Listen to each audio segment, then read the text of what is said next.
ঘটনাটো হৈছে যে আমাৰ দাদাই হ'ব, ককাই হ'ব। তো গেটত থিয় হৈ আছিলে। তো ৰাতিপুৱা ভাতো নাখাইছিলে। তো মই খোজকাঢ়িছিলোঁ। তো সি ইয়াতে গেটতে থিয় হৈ আছিলে। থিয় হৈ আছিলে পিছতে দুপৰ 1টা বজাৰ পৰা মই দেখাই নাই।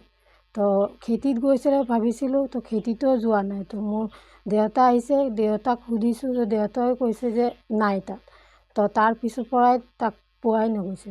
কি নাম? অমল দেৱনাথ। কাণও নুশুনে, কথা ক'বও নোৱাৰে আৰু বিকলাংগ হয়। কিমান বয়স হৈছে তেখেতৰ?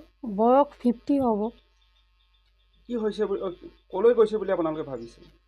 মানে নদীৰ কাষত হাতী কোনে ক'ত সেইফালে ওপৰ বস্তিৰ ফালে গৈছে বুলি মানুহে কৈছে আৰু এতিয়ালৈকে বিচাৰি পোৱা নাই। এতিয়ালৈকে বিচাৰি পোৱা নাই। আৰক্ষী থানাত এজাহাৰ দিছে নেকি? এতিয়ালৈকে দিয়া নাই, এতিয়া যাব দিবলৈ। মোৰ ককাইটি হয়। কালি 1টা বজাৰ পৰা বিচাৰি পোৱা নাই তাক। কাণৰো নুশুনে আৰু কথাও ক'ব নোৱাৰে।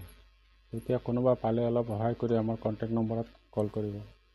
সেইটোৱে আৰু। ঘটনাটো হৈছে যে আমাৰ দাদাই হ'ব, ককাই হ'ব।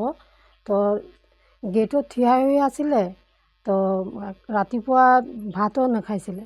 তো মই খোজকাঢ়িছিলোঁ। তো সি ইয়াতে গেটতে থিয় হৈ আছিলে। থিয় হৈ আছিলে পিছতে দুপৰ 1টা বজাৰ পৰা মই দেখাই নাই। তো খেতিত গৈছিলে ভাবিছিলোঁ। তো খেতিতো যোৱা নাই। তো মোৰ দেউতা আহিছে, দেউতাক সুধিছোঁ, তো দেউতাই কৈছে যে নাই তাত। তো তাৰ পিছৰ পৰাই তাক পোৱাই নগৈছে। কি নাম? অমল দেৱনাথ। কাণও নুশুনে, কথা ক'বও নোৱাৰে আৰু বিকলাংগ হয়। কিমান বয়স হৈছে তেখেতৰ? বয়স 50 হ'ব। কি হৈছে ক'লৈ গৈছে বুলি আপোনালোকে ভাবিছিল? মানে নদীৰ কাষত হাতী কোনে ক'ত সেইফালে ওপৰ বস্তিৰ ফালে গৈছে বুলি মানুহে কৈছে আৰু এতিয়ালৈকে বিচাৰি পোৱা নাই। এতিয়ালৈকে বিচাৰি পোৱা নাই।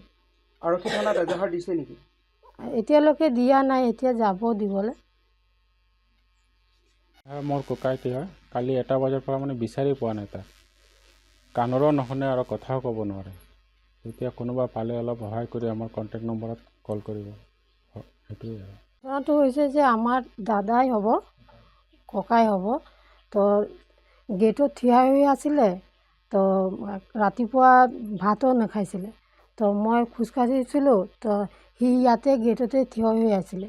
থিয় হৈ আছিলে পিছতে দুপৰ 1টা বজাৰ পৰা মই দেখাই নাই। তো খেতিত গৈছিলে ভাবিছিলোঁ। তো খেতিতো যোৱা নাই। তো মোৰ দেউতা আহিছে, দেউতাক সুধিছোঁ, তো দেউতাই কৈছে যে নাই তাত। তো তাৰ পিছৰ পৰাই তাক পোৱাই নগৈছে। কি নাম? অমল দেৱনাথ। কাণও নুশুনে, কথা ক'বও নোৱাৰে আৰু বিকলাংগ হয়। কিমান বয়স হৈছে তেখেতৰ? বয়স 50 হ'ব। কি হৈছে ক'লৈ গৈছে বুলি আপোনালোকে ভাবিছিল? মানে নদীৰ কাষত হাতী কোনে ক'ত সেইফালে ওপৰ বস্তিৰ ফালে গৈছে বুলি মানুহে কৈছে আৰু এতিয়ালৈকে বিচাৰি পোৱা নাই। এতিয়ালৈকে বিচাৰি পোৱা নাই। আৰক্ষী থানাত এজাহাৰ দিছে নেকি?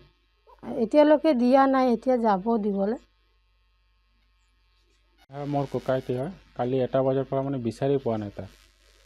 কাণৰো নুশুনে আৰু কথাও ক'ব নোৱাৰে। এতিয়া কোনোবা পালে অলপ সহায় কৰি আমাৰ কণ্টেক্ট নম্বৰত কল কৰিব। সেইটোৱে আৰু। যিকোনো খবৰৰ বাবে যোগাযোগ কৰক 7099017330 লগতে 7099017110 নম্বৰত।